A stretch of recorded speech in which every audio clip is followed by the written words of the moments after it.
안녕하세요. 반갑습니다. 김성일입니다. 벌써 3월 한 달이 또 지났고 오늘 4월 2일인데요. 지난달 시장 리뷰 간단히 해보고 자산 배분 계좌들 성과는 어떻게 됐는지, 연금 계좌들 잘 굴러가고 있는지 한번 살펴보겠습니다. 이 그래프는 야후 파이낸스에서 뽑은 그래프이고요. 미국 3대 지수라고 알려져 있는 나스닥 지수, S&P 500, 다우존스 이 세 가지 지수에 대해서 2월 초부터 3월 말까지 두 달치 그림을 그린 거예요. 여기 파란색 선이 나스닥, 그리고 중간에 있는 분홍색이 S&P 500, 그리고 초록색이 다우존스 지수입니다. 알고 계시다시피 나스닥의 움직임이 더 크죠. S&P 500이 중간 정도 되고, 이 세 개 지수 모두 2월 18일 정도를 기점으로 해서 굉장히 많이 하락했어요. 한 달 정도 굉장히 많이 하락하다가 3월 중순에 약간의 반등이 있었고, 그리고 최근 일주일 정도 또 굉장히 많이 하락하고 있죠. 그래서 미국 3대장을 모아가라 라는 말을 믿고 그냥 투자를 하셨던 분들은 굉장히 스트레스 받는 기간이었을 것 같아요. 왜냐하면 그냥 당연히 미국은 잘 될 것이다 라는 생각으로 들어갔을 텐데 뭐 하락을 보이니까 굉장히 불안하고, 그리고 이런 지수의 하락이 2022년에 그 장기적인 하락을 저희가 겪었잖아요. 그 하락의 초반이랑 모습이 좀 비슷하다라는 느낌 때문에 더 불안해 하시는 분들도 많이 있습니다. 저한테도 많이 여쭤보시는데 2022년 초반을 보면 2021년 말에 거의 고점을 이렇게 유지하다가 2022년 시작하자마자 한번 쭉 빠지고 2월 초에 살짝 반등하더니 그대로 쭉 빠지고 이러면서 2022년 내내 좀 하락장을 보였는데, 이런 모습들 기시감 때문에 불안한 마음을 많이 느끼시는 것 같아요. 그래서 특정 국가, 특정 산업에 치우친 투자를 하게 되면 이런 스트레스를 굉장히 많이 받게 되는 특징이 있어서 저는 자산 배분을 좋아하고요. 추천드리긴 하는데요. 시장을 자세히 한번 보면 3월 한 달 동안 S&P 500이 5.8%, 나스닥이 8%, 소형주 7% 하락이 있었어요. 일본도 뭐 지난달에는 좀 괜찮았는데 이번 달에 4% 정도 하락을 했고, 유럽도 한 4% 정도 하락을 했습니다. 반면에 2월 달에 하락했던 인도가 이번 달에는 또 5.8% 정도 상승을 해줬고, 한국은 마이너스 2%였습니다. 국채 같은 경우에는 2월 달에 굉장히 좋았어요. 주식이 빠졌지만 국채가 굉장히 많이 오르는 모습을 보였었는데, 지난달에 10년물 같은 경우에 2.5 혹은 1.5, 우리나라는 1.5 정도 올랐었는데 이번 달에는 10년물 기준으로 미국 국채는 0.4% 올랐고 우리나라 국채는 0.3% 하락하는 모습이었고요. 그리고 30년물 같은 경우에는 우리나라 국채 30년물이 지난달에 5% 넘는 상승을 보였는데 이번 달에는 1.9% 하락하면서 좀 조정받았고, 미국 국채 같은 경우에는 30년물이 마이너스 0.5%였어요. 왜냐하면 이제 환율, 언해지가 포함된 경우에는 환율이 상승하면서 하락폭이 좀 조정되는 부분이 있었습니다. 대체 자산으로는 달러 같은 경우가 달러 인덱스, 글로벌 달러 인덱스 기준으로 3% 정도 하락을 했어요. 달러가 좀 약해졌어요. 그런데 달러 원 환율은 이제 원화와 달러의 관계죠. 요거는 1.3% 정도 좀 올랐습니다. 그리고 3월 달에 가장 인상적인 건 금이에요. 금이 한 달 동안 9.4% 올랐습니다. 2월 달에는 1.9% 정도 상승이었는데 이번 달에 굉장히 많이 올라주는 모습이었고요. 그러면서 금 현물 있죠. KLX 금 현물. 에이스에서 나온 이 상품 같은 경우에 지난달에 4.4% 올랐고 이번 달에 6.5%, 두 달 연속 굉장히 좋은 모습을 보였는데, 이런 궁금증 가지신 분들이 있어요. 아니 금이 9.4% 올랐는데 왜 금 현물은 6.5%밖에 안 올랐느냐, 이런 궁금증을 얘기하시는 분들이 있는데, 이번 달에는 달러 원 환율도 1.3% 올랐고 금 가격도 9.4% 올랐으면 이 두 개가 합쳐지면 금 현물 가격이 더 많이 올라야 되는데 6.5% 정도밖에 안 올랐다. 왜 그러냐? 요거는 김치 프리미엄 제가 영상 올려드렸었잖아요. 김치 프리미엄이 해소되는 것에 따라서 상승률이 좀 적었다라고 보시면 됩니다. 이 그래프는 김치 프리미엄 제가 설명을 드리면서 3월 초까지 데이터였는데 제가 3월 말까지 데이터를 다 확보를 해서 반영을 한 거고요. 여기 보시면 이 파란색 선이 우리나라 금값이고 이 빨간색 선이 글로벌 금값이에요. 그러면 이 파란색 선이 빨간색 선보다 이렇게 튀어나온 부분 있죠. 작년 10월경에 있었고 올 초에 굉장히 컸죠. 이게 이 간격만큼이 우리나라 금이 더 비싼 프리미엄 현상을 나타냈다라는 거고, 요 밑에 있는 노란색 면적을 보시면 그 프리미엄이 얼마나 컸는지를 알 수 있어요. 그래서 최대로 많이 발생했을 때 국제 금 가격 대비 국내 금이 20% 이상 비싼 현상을 보였었습니다. 그런데 이게 지속될 수는 없죠. 이게 왜 발생했었는지는 제가 다른 영상에서 설명을 드렸기 때문에 또 말씀은 안 드릴 거고, 가장 중요한 게 우리나라 사람들이 금을 매집하면서 일시적인 이벤트였습니다. 그래서 그 이벤트가 이제 사그라들면서 금 가격이 수렴했죠. 이렇게 금 가격이 수렴하면서 금 현물 가격의 상승이 국제 금 가격 상승보다 좀 적게 나온 거예요.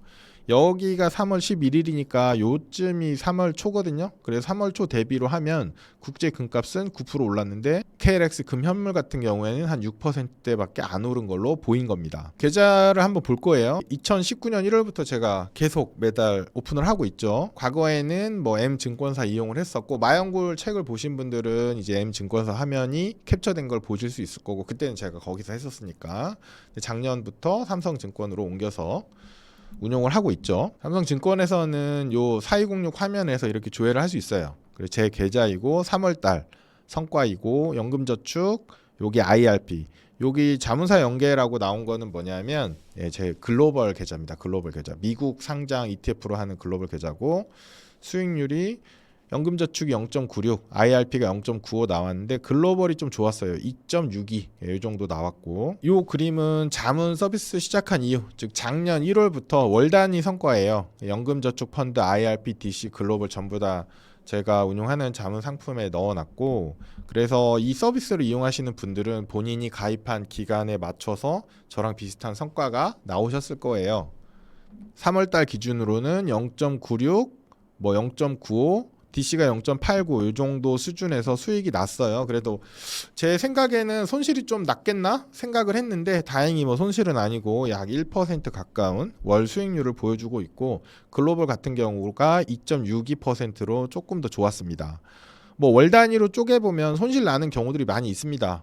지난 1년 3개월 동안 IRP는 한 3번 마이너스 났죠. 마이너스 폭이 크진 않죠. 마이너스 0.6 정도, 0.7 정도였고, DC 같은 경우에는 뭐 다행히 한 번도 손실이 안 나는 모습이었는데, 이런 질문들 하시는 분들이 있어요. 왜 계좌별로 포트폴리오가 많이 다르냐, 왜 성과가 다르냐라고 하시는데, 이거는 이제 MP와 AP의 차이라고 설명을 드릴 수가 있어요. P라는 거는 모델 포트폴리오죠. 이론적으로 혹은 전략적으로 자산 배분을 이렇게 하면 좋겠다라고 해서 설계된 포트폴리오인데, 실제로 제가 MP 기준으로 매매를 했을 때 제가 가지고 있는 포트폴리오를 액추얼 포트폴리오라고 할 수 있어요. 실제 포트폴리오죠. 근데 이 똑같은 1,000만 원을 가지고 했어도 어느 날짜에 매매를 했느냐에 따라서 구성 종목의 수량 같은 게 다를 수밖에 없겠죠. 그리고 금액 차이가 나면 당연히 다를 수밖에 없고, 그렇기 때문에 매달 체크하는 수익률은 조금씩 달라요. 계좌별로 성과를 보면 IRP 같은 경우에는 3월 달에 0.95였는데 24년 이후로는 26.5%, 그리고 6년 3개월 동안 누적으로 하면 85.9%이고, 요걸 연환산 복리로 계산을 하면 10.4% 정도 됩니다. 세액공제 받은 금액을 포함하면 13.7% 정도 되고요. 연금저축도 비슷하죠. 3월에 0.96, 24년 초부터 하면 27.62%, 그리고 2019년 1월부터 해서 6년 3개월 동안 계산을 해보면 62.8%, 연환산 8.1% 나옵니다. 연금저축은 8.1이고 IRP는 10.4니까 포트폴리오가 많이 다르냐 뭐 이런 질문 하시는 분들이 있는데, 그게 아니고 연금저축은 제가 중간에 펀드로 투자를 운용을 했었어요.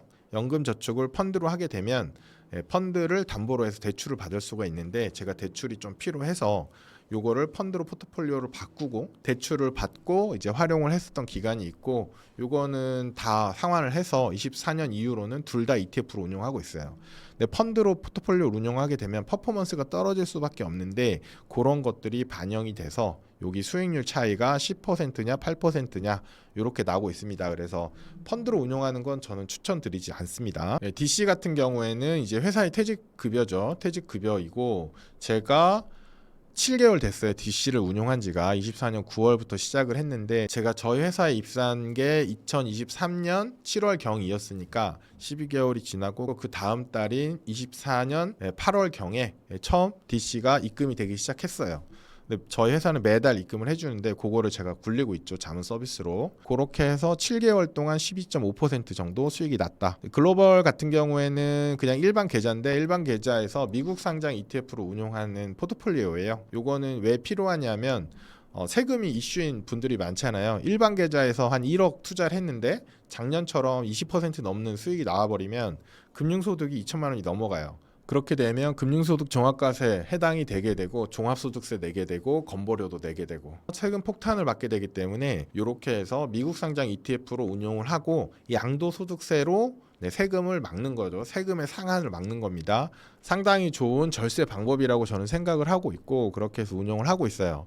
근데 이것도 자문 서비스를 하고 있는데 처음에는 이걸 출시를 하지 않았었어요. 왜냐하면 저는 운용을 하고 있었지만 많은 분들이 이걸 원하실까라는 궁금증이 있어서 안 했었는데 실제 서비스 받는 분들 중에 뭐 저랑 비슷한 케이스도 많았고 그리고 열심히 저축을 하셔가지고 이제 몇 억 정도 모아놓으신 분들 그리고 퇴직하시면서 자산을 정리하다 보니까 이제 수억 원의 자산이 생겼는데 요거를 과세 상품에다가 넣고 계신 분들이 요런 상품을 요청을 많이 하셔가지고 이렇게 해서 6월에 론칭을 해서 운용을 하고 있고 10개월 동안 한 15% 정도 수익이 발생했습니다. 요거는 이제 그래프로 그린 거예요. 2018년 12월 그러니까 2019년 1월부터 1월 초부터 시작한 거죠. 그래서 요런 식으로 포트가 운용되고 있다.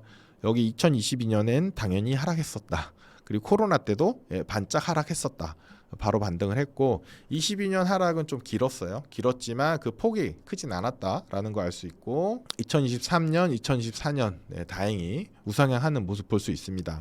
2025년은 또 어떻게 될지 모르는데 지금 현재 3개월 지난 시점까지는 여기 아직까지 우상향하고 있는 모습을 보여주고 있습니다. 그게 연 단위로 이제 성과를 계산을 한 건데 2022년에 많이 빠졌어요. IRP도 16% 빠졌고 연금저축 펀드는 이제 펀드로 운용하고 있어서 그때 27% 정도 하락이 있었고 그 대신에 23년에 좀 많이 반등을 했었어요. 여기 21% 올랐잖아요. IRP는 15% 오르는 동안 그리고 24년 초부터는 둘 다 동일하게 ETF로 운용을 하고 있습니다. 이번 달도 다행히 이 전체 계좌들이 다 플러스가 나서 뭐 다행이라고 생각을 하고 있고 다음 달에 또 어떻게 될지 모르죠. 다음 달에 또 어떻게 될지 모르는데 또 리뷰 영상으로 찾아뵙겠습니다. 감사합니다.